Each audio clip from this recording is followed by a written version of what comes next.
Hello everyone, this is Shadow Radio. What the hell are you playing? Jimmy, what the hell was that? I see. Apparently one of my engineers decided to play a joke on us today and play the Russian national anthem as the opening sequence to the show. Way to go, Jimmy, you're fired. We've got a lot to get to today, so how's everyone doing? This is Shadow Radio Show number 7. Show number 7. Welcome, hackers, crackers, boys, girls, good and evil, yin-yang, gay and straight, and any other unbalanced colloquialism you can think of. We have a lot interesting to talk about today. I wanted to get to the news because there's some interesting news articles out there, too, that have been floating around, and I do apologize for not getting the show out sooner. As with the rise of Shadow University, I've been putting a lot of time into designing that site and getting everything up for everybody. And just so everybody knows, that's free. If you need to know how to do something on there, please email me or whatnot. And for those of you who are trying to sign up with fake emails, I have my email system set up so you can't sign up with fake emails, and you know who you are. So stop sending me messages telling me, oh, I can't get an email, just confirm my account. No, it doesn't work that way. You know? You may be able to get away with that with some other things, but not here, so you guys can suck it. Anyway, let's go ahead and do the news here. The first news story we have here is Twitter finally adds video and group messaging. So they finally caught up to everyone. Apparently, a micro-blogging site Twitter has finally caught up to the rival networks, Facebook and Instagram, giving users the ability to film, edit, and share videos instantly within the native app, which is a good thing. You know, more ability to share things, more ability to show where you are, you know, to add to that psychological profile, you know, the government's writing on every single one of us, human beings. Users can now send private messages up to 20 of their Twitter followers at once. 20? Well, what about those people with like thousands? What the hell's that going to do? You know, 20 Twitter followers? I think maybe this might be the show that I go off on certain things because I am so tired of the nonsense and the hypocrisy of everything. So, until now, video functionality on Twitter was only available to advertisers and public figures, or influencers, quote influencers, who could upload videos up to 10 minutes in length and gain rich analytics. Well, so what? You can already do that on YouTube. You know what I mean? So why would I actively use a service that limits you? Come on, give me a break, Twitter. You know, Twitter's not so bad for a microblogging thing. It has its limitations, but to put out a service and say that you can only do this, I won't use it. You know, I'll use something else. I'll develop my own video and host it from my own site. I don't need, you know, somebody to tell me, oh, you can only upload 10 minutes of video. Okay. Let's see.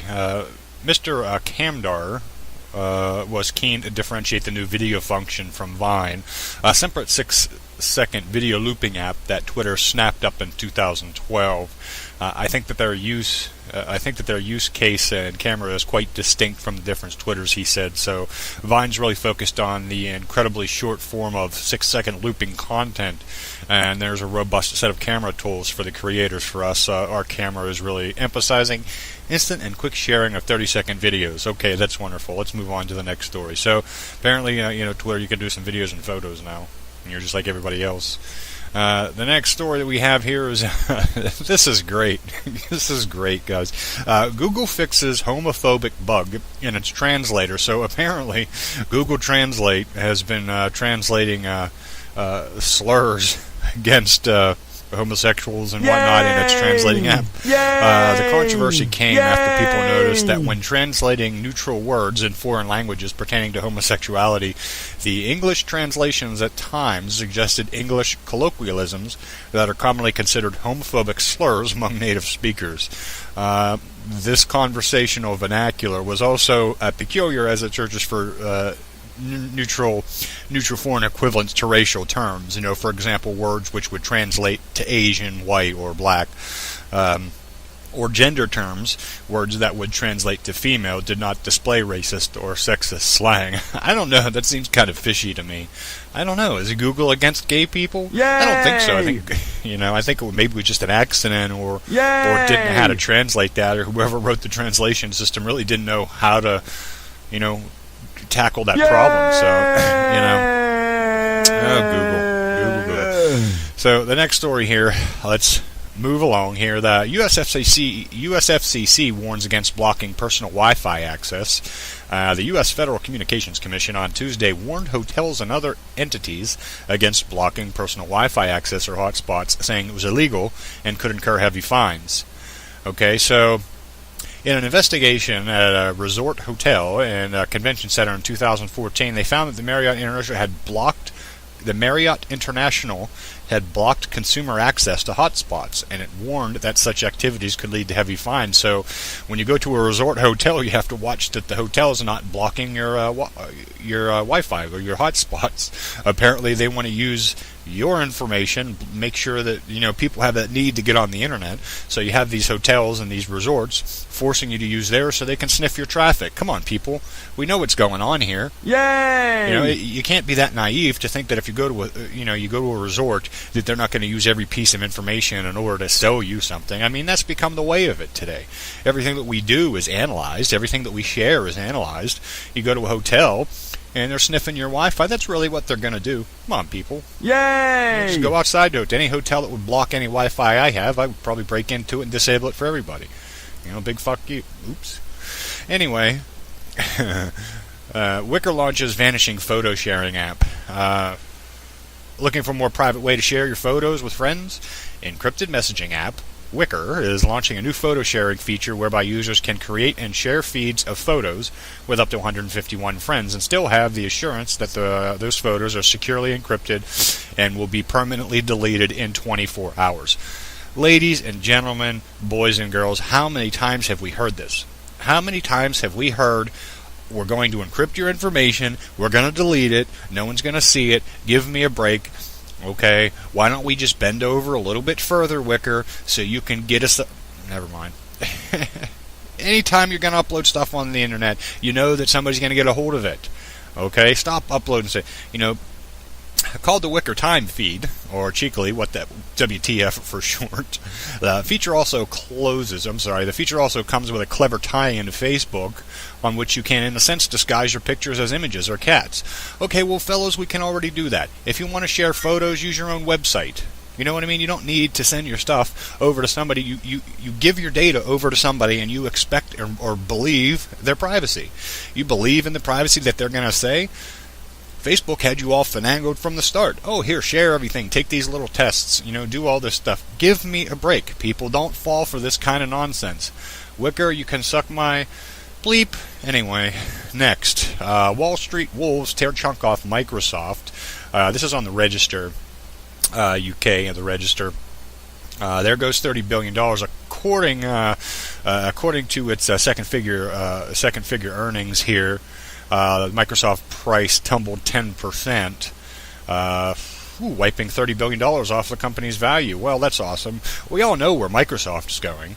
Never mind the 3D goggles announced a few days before. A brace of Wall Street analysts have cut their estimates and ratings for the software giant. The street has talked much about Microsoft's need to adapt to change realities to protect income and generate new streams of revenue.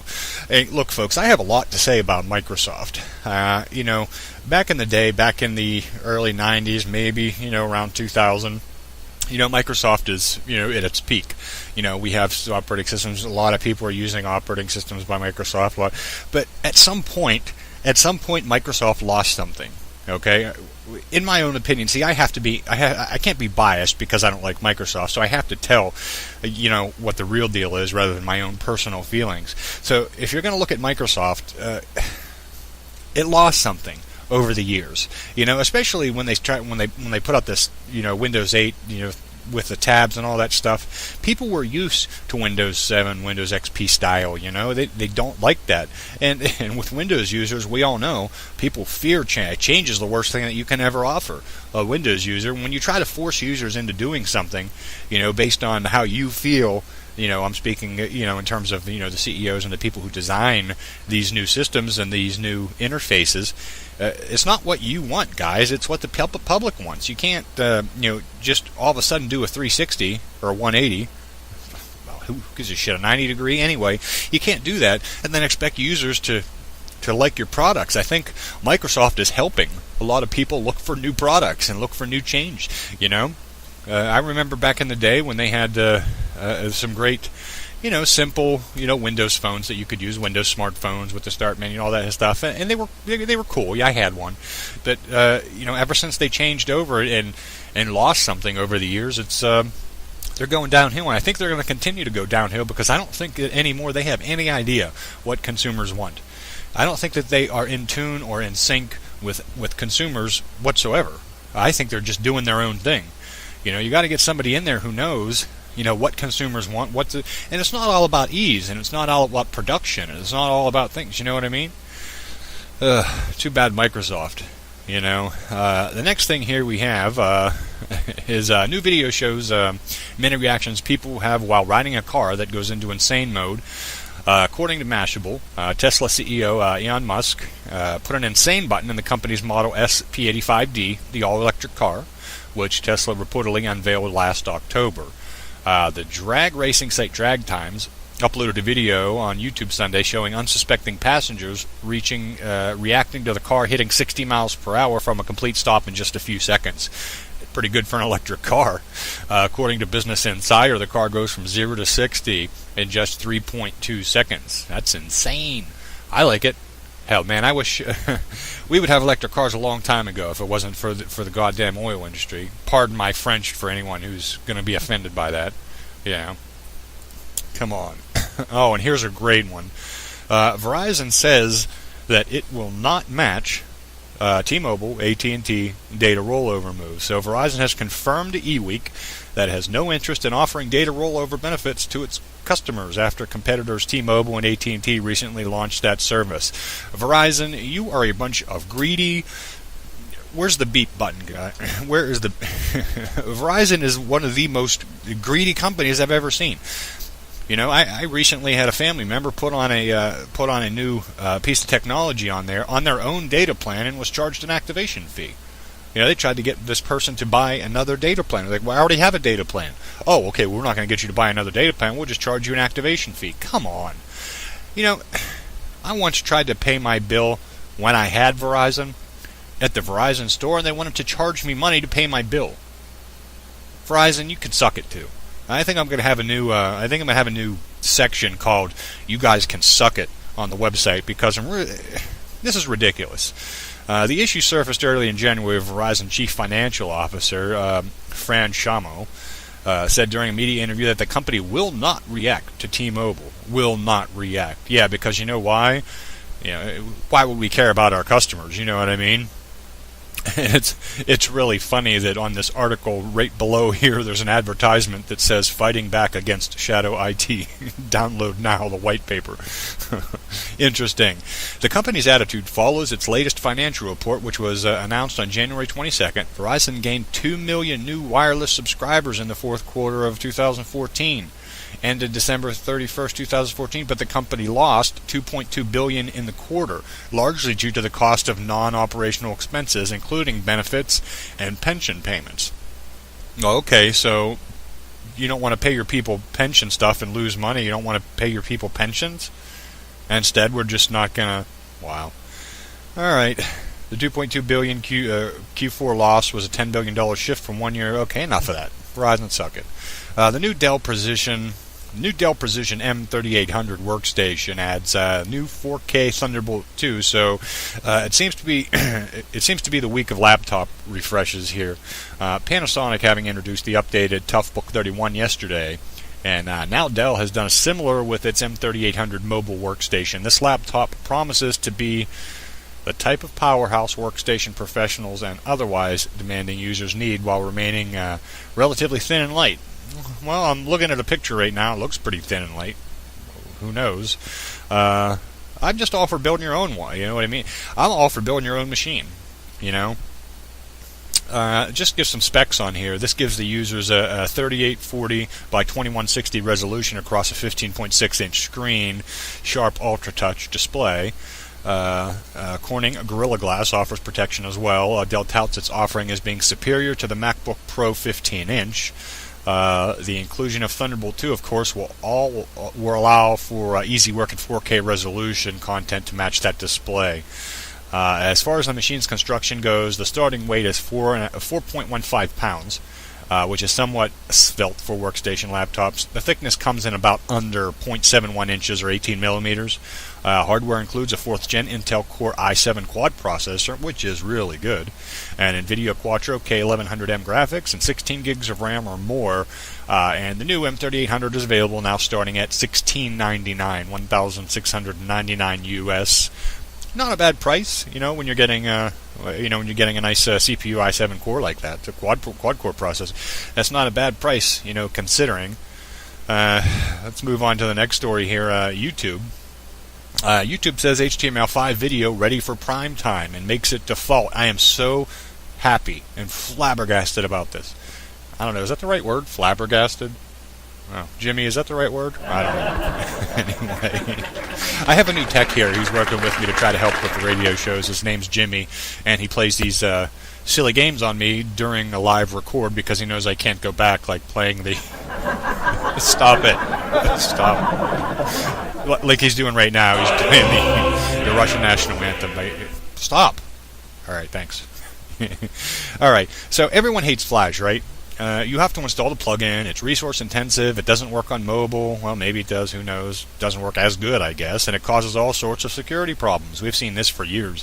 YouTube's been working on ridding itself of the Adobe's ancient web plugin for several years, and while the whole site has been slowly transitioning away from Flash, today YouTube announced it finally serves HTML5 video by default. Users of Chrome, IE 11, Safari 8, and beta versions of Firefox will all have a flashless experience. Where's the clap? Let's give a clap, everybody. Yay! Finally, somebody's doing something right. YouTube's transition seems to be pretty straightforward. 4 years ago, YouTube laid out a laundry list of problems it had with HTML5, and today it has a blog post explaining how it worked with the web community to solve each issue. Media source extensions have enabled YouTube to add adaptive bitrate streaming, which is pretty cool, which can change the video quality on the fly. I love this because I do a lot of video editing without having to stop and rebuffer. Now that's a really good feature there, without having to rebuffer, changing quality on the fly. YouTube says it has reduced buffering by 50% globally, as much as 80% on heavily congested networks. This is great because they're not only saving a lot of bandwidth, they're actually improving the user experience, which is good. YouTube also, this is important, YouTube wanted a standard video codec that was supported by all browsers. Magnificent idea there. But the browser world currently split between Google's VP9, a codec that came as a result of the company's Onto Technologies purchase, and H.264. Naturally, YouTube is in favor of VP9, saying it reduces YouTube's massive bandwidth by 35% on an average, and that video starts 15 to 80% faster. Awesome. All right, we'll have to see. I'll see in the next year how this fares. DRM is a key feature that many content creators demand, but it was something HTML5 video couldn't deliver for the longest time. This was probably the biggest reason YouTube stuck with Flash, and Netflix stuck with Microsoft's Silverlight. Don't even get me started on Microsoft Silverlight. Encrypted media extensions added an API to HTML video, which allowed the video to be wrapped in whatever content protection the device supported, which was good. WebRTC enables direct-to-YouTube recording and live broadcasting.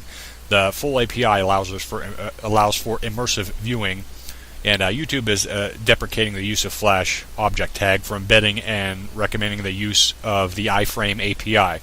Wonderful. That's a great story. I'm really glad to hear that. The next thing we have is the Alfred Remote.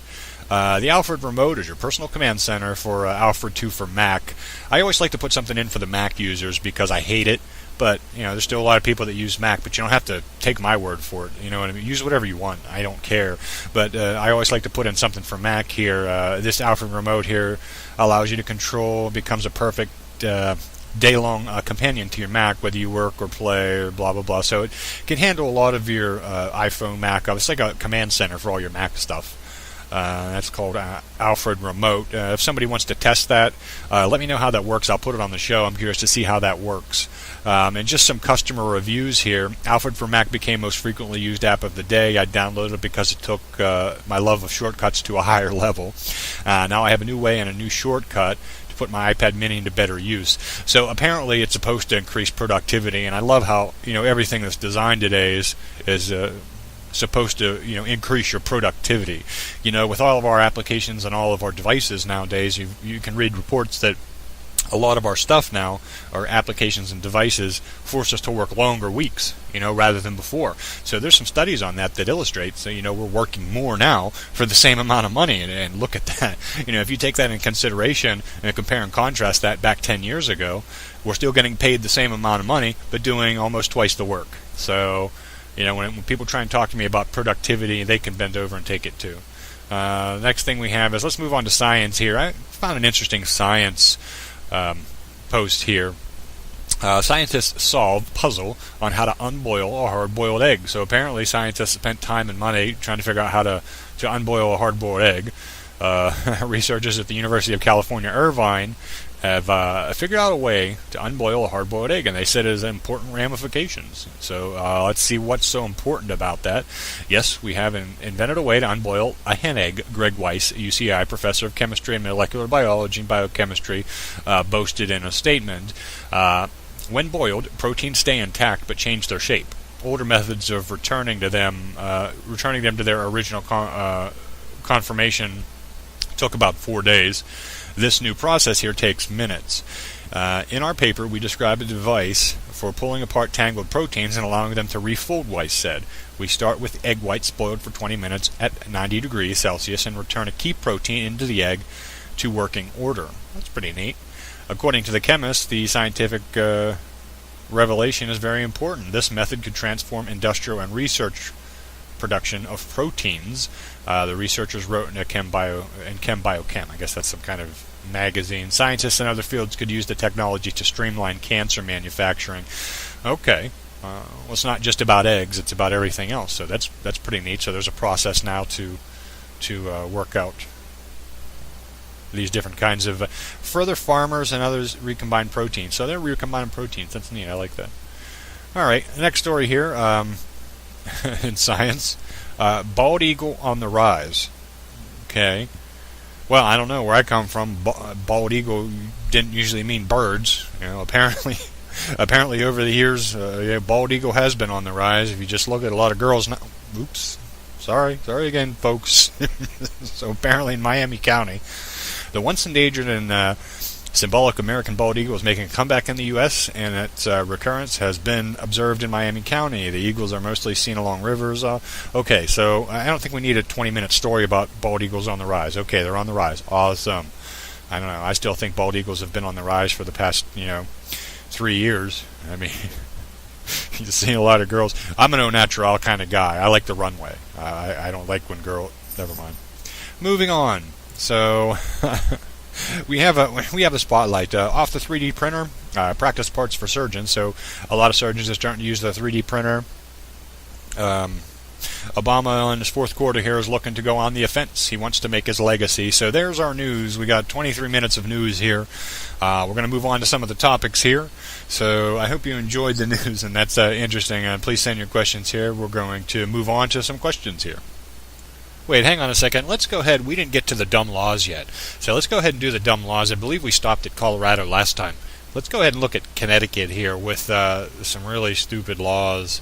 Town records may not be kept where liquor is sold. Apparently, if you get drunk, you can't keep good town records. So this is in Connecticut.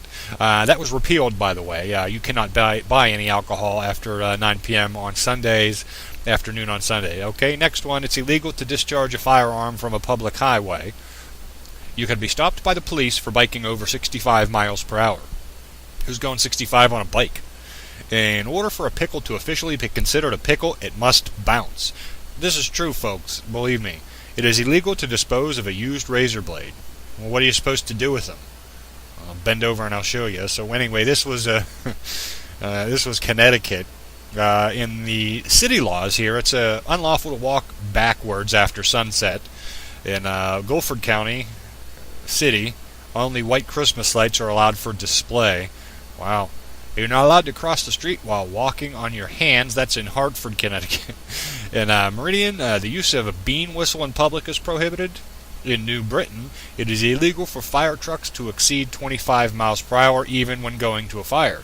So if your house is burning down, don't count on the fire truck getting there quickly. In Rocky Hill, an arcade may not have more than a total of 4 amusement devices, such as ping pong tables, pinball machines, or shuffleboard tables. Give me a break. In Southington, silly string is banned. That's right, ladies and gentlemen. In Southington, Connecticut, silly string is banned. I don't want to hear it. That's the law. Waterbury, it is illegal for any beautician to hum, whistle, or sing while working on a customer. You hear that, beauticians? You're effed. Anyway, dumb laws, here we go. Let's move on down to Delaware. Dumb laws. Rated R movies shall not be shown in drive-in theaters. It's illegal to fly over any body of water unless one is carrying sufficient supplies of food or drink. That would seem like normal common sense, wouldn't it? In Lewis County, it's illegal to wear pants that are firm-fitting around the waist. Getting married on a dare is grounds for an annulment. Okay. Rehoboth Beach, no person shall change clothes in his or her vehicle. Remember, this is in Delaware. On Halloween, children may only trick-or-treat from 6 p.m. to 8 p.m., and if Halloween falls on Sunday, they must trick-or-treat on October 30th during this same time interval. Okay. One may not whisper in church. No person shall pretend to sleep on a bench on the boardwalk. Okay, so you can't pretend, but you can really sleep? Come on. Changing in and out of a bathing suit in public restroom is prohibited. Okay, so just change outside the restroom. Fucking stupidity. 6-year-old girls may not run around without being fully clothed. Alcohol may not be served in nightclubs if dancing is occurring on the premises at the same time. Wasn't that the whole point of serving alcohol, is to get people up and... Anyway, South Bethany, this is Delaware. All persons must carry a bag with them at all times when they walk their dog in case of the said dog poops. It's a risk of $100 fine. So if your dog poops in public, it's a $100 fine. Let's do one more. We'll do Florida. This one's great. In Florida, they accidentally banned all computers and smartphones in internet cafes. Okay. The term motor vehicle was revised to exclude swamp buggies, deregulating the primary mode of transportation in the state. Yay! It's illegal for a doctor to ask a patient whether they own a gun. The state constitution allows for freedom of speech, a trial by jury, and pregnant pigs to not be confined in cages. One may not commit any unnatural acts with another person. Unmarried couples may not commit lewd acts. Corrupting the public morals is defined as nuisance and is declared a misdemeanor. Well, what defines corrupting the public? That's ridiculous, because you could pretty much say anything. Doors of all public buildings must open outwards. It is illegal to sell your children. That's right, ladies and gentlemen. If you're in Florida and you have a problem, you cannot sell your children. You are not allowed to break more than 3 dishes per day or chip the edges of more than... What? Oral sex is illegal in Florida, everybody. You may not kiss your wife's breasts. Penalty for horse theft is death by hanging. So, it's illegal to sing in a public place while attired in a swimsuit. Men may not be seen publicly in any kind of strapless gown. And having sexual relations with a porcupine is illegal. And finally, in this wonderful country, in the state of Florida, it is illegal to skateboard without a license. So those are the dumb laws here. We're gonna move on here. Ridiculous. Moving right on here, we have some interesting top funny computer quotes. I want to read a couple of them to you because they do seem sound. Number 50. Some things man was never meant to know. For everything else, there's Google. Number 49, failure is not an option, it comes bundled with Windows. Yay! Number 48, computer games don't affect kids. I mean, if Pac-Man affected all of us kids, we'd all be running around in darkened rooms, munching magic pills, and listening to repetitive electronic music. Yeah, it pretty much sounds fair to me. Number 47, COBOL programmers understand why women hate periods. 46, artificial intelligence usually beats natural stupidity. Number 45, to err is human. To really foul up requires root password. That's for all of us Linux users out there. And number 44, like car accidents, most hardware problems are due to driver error. Number 43, if you're first don't succeed, call it version 1.0. So if at first you don't succeed, call it version 1.0. Number 42, if Python is executable pseudocode, then Perl is executable line noise. That's for our Perl and Python guys. Programmers are tools. Programmers are tools for converting caffeine into code. That's right. Number 40, why don't we want intelligent terminals when there are so many stupid users? Number 39, I can't uninstall it. There seems to be some kind of uninstall shield. Number 38, see daddy. All the keys are in alphabetical order now. 37, hey, it compiles. Ship it. Yeah, that's wonderful. Number 36, supercomputer. What it sounded like before you bought it. Okay, number 35, yo mama is like HTML. Tiny head, huge body. Number 34, Windows Vista, it's like upgrading from Bill Clinton to George W. Bush. Number 33, the more I see, the less I see. Okay, number 32, life would be so much easier if we only had the source code. Number 31, my software never has bugs, it just develops random features. That's true. Number 30, the only problem with troubleshooting is that sometimes troubleshoots back. That's stupid. 29, crap, someone knocked over my recycling bin. There's all these icons all over my desktop. Number 28, relax, it's only zeros. And for us Linux users out there, rm-rf/bin/laden.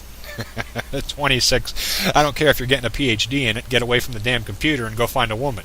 Yeah, okay. Number 25, the great thing about object-oriented code is that it can make small, simple problems look like large, complex ones. I agree with that one. Number 24, if brute force doesn't solve your problems, then you aren't using enough. Okay.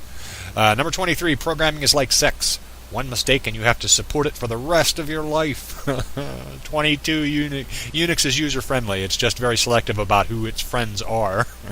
Number 21, Microsoft. You got questions? We got dancing paper clips. Number 20, I'm not antisocial. I just not user-friendly. Number 19, the world is coming to an end. Save your buffers. Number 18, if you don't want to be replaced by a computer, don't act like one. Number 17, better to be a geek than an idiot. Touché. Number 16, I went to a gentleman's cyber cafe and they offered me a laptop dance. That's stupid. Number 15, after Perl, everything else is just assembly language. Yeah, there we go. Number 14, the internet, where men are men, women are men, and children are FBI agents. Number 13, there are 10 types in the world, those who understand binary and those who don't. You'll get that one. Number 12, differences between a virus and Windows. Viruses rarely fail. Number 11, hacking is like sex. You get in, you get out, and hope you didn't leave something that can be tracked back to you. Number 10, we're going to skip number 10 because it's ridiculous. Number 9, these are the 9 to 1. Help desk. There's an icon on your computer labeled My Computer. Double click on it. What's your computer doing on mine? Okay, well, I should have skipped that one. Number 8, I think Microsoft named .NET so it wouldn't show up on a Unix directory listing. Number 7, if debugging the process is removing bugs, then programming must be processing of putting them in, the process of putting them in. Number 6, computer dating is fine if you're a computer. Number 5, any fool can use a computer. Many do. Number 4, hardware, the parts of a computer system that can be kicked. Number 3, those who can't write programs write help files. And number 2, you know you're a geek when you try to shoo a fly away from the monitor when it's your cursor. It just happened to be. It was scary. And the number 1 idiot computer thing is computer language. Computer language design is just like a stroll in the park, and that's Jurassic Park. And that's some of the top 50 ridiculous computer quotes. And for everybody, make sure that you check out radio.shadowsgovernment.com and school.shadowsgovernment.com. All the radio shows can be downloaded in 3 locations. That's on my site, that's on YouTube, and that's on my Google Drive. So if you're gonna check those out, I'd appreciate it. You know, sometimes a lot of people like different. I don't know why I keep doing this on YouTube. It takes forever to encode these videos because they're almost 30-40 minutes long. So that's that news there.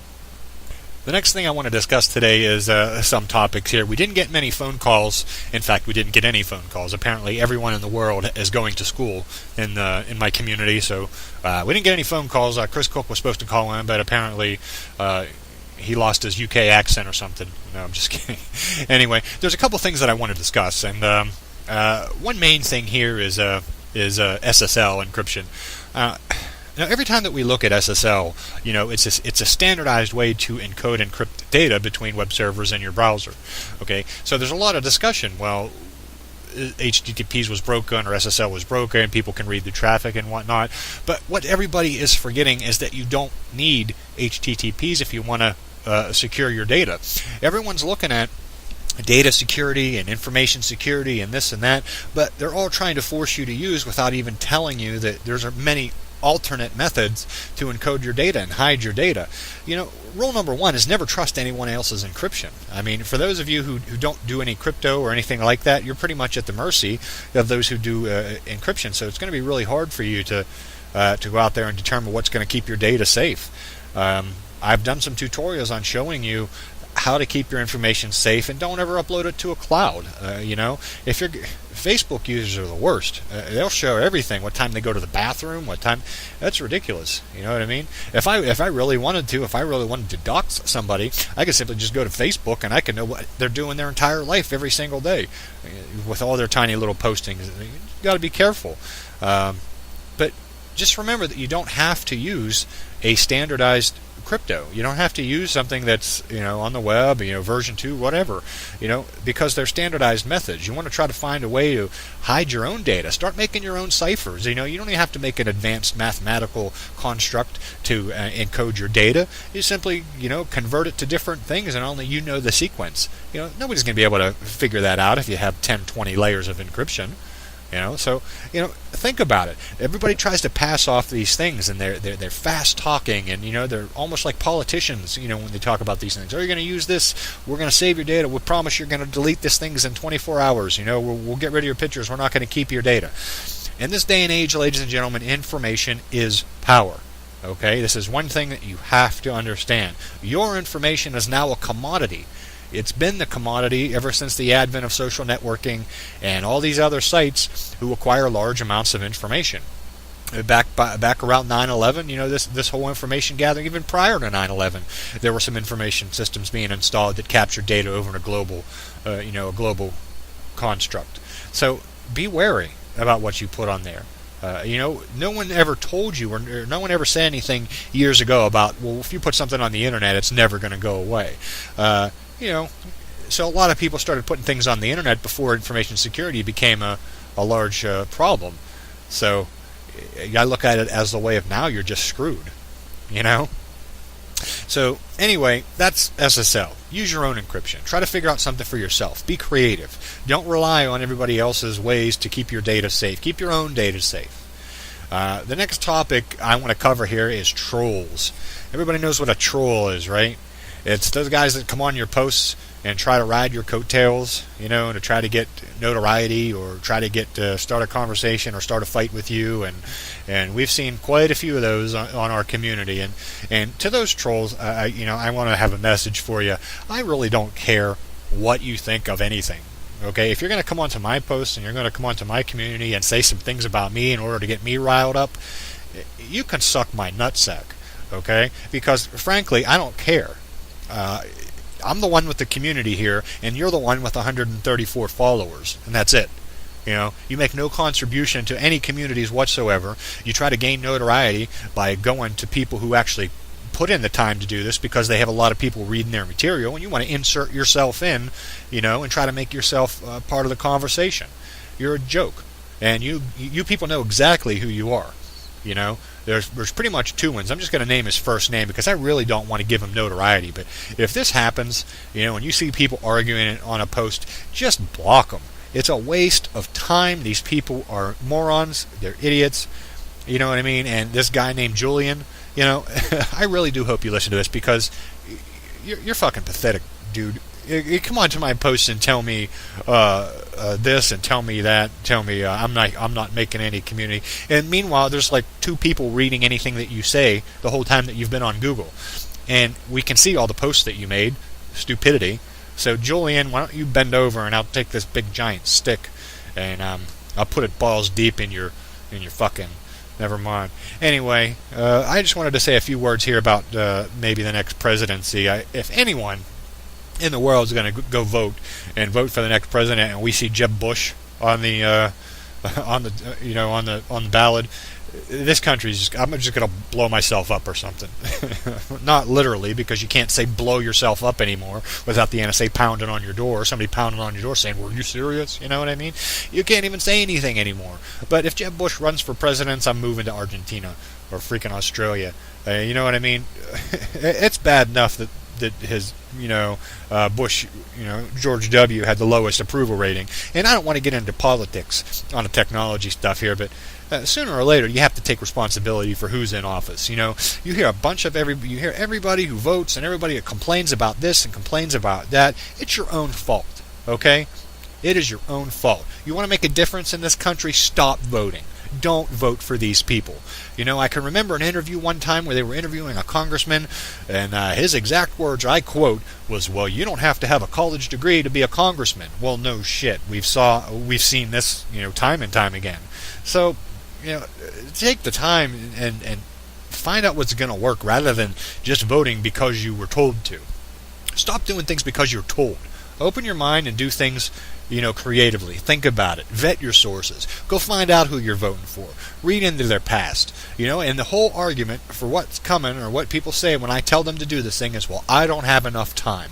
That's because you're being distracted. Okay?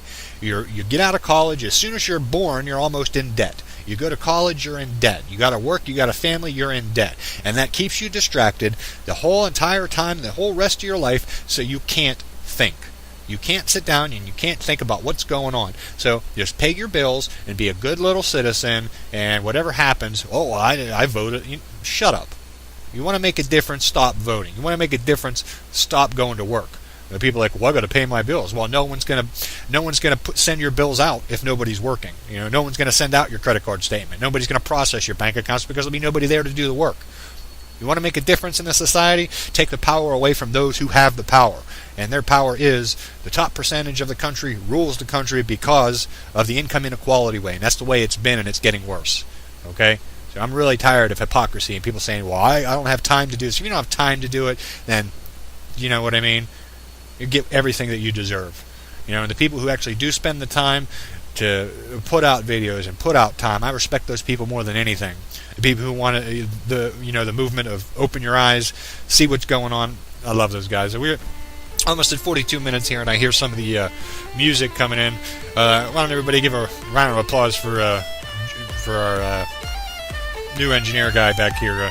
He's helping out quite a bit. So that's the music here. That was Shadow Radio. This is show number 7. Sorry it took so long to get it out. Visit us, www.shadowsgovernment.com, radio.shadowsgovernment.com, and visit our community at InfoSec on Google+. Thanks everybody for listening. I hope you enjoyed the show. Please call in, folks. Call in, say hi, record, get yourself on the show, and we'll make it better for everybody. This is Shadow signing out. Adios.